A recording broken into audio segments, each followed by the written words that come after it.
PJ Sekretaris Daerah Kota Makassar, Firman Hamid Pagara, secara resmi membuka workshop penyusunan rencana strategis Renstra Perangkat Daerah tahun 2024 di Hotel Aston pada Senin pagi.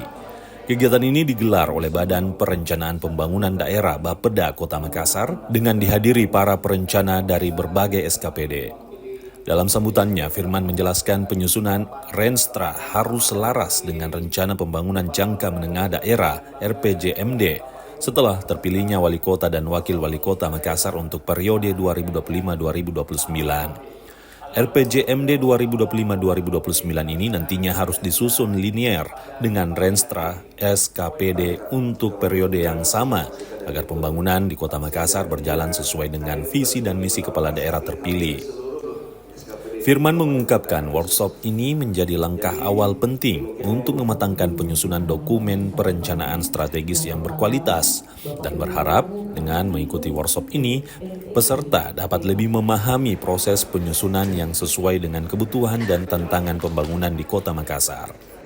Perintah pengganti Undang-Undang Nomor 1 Tahun 2014 tentang pemilihan gubernur, bupati, dan wali kota yang mengatur pemilihan kepala daerah serentak tahun 2024 dan dengan dilaksanakannya pemilihan kepala daerah serentak di tahun ini akan membawa konsekuensi terhadap seluruh dokumen perencanaan pembangunan daerah RPJMD Kota Makassar 2021-2026 dan harus menyesuaikan periodisasi pelaksanaan menjadi hanya 3 tahun, yaitu tahun 2022-2024.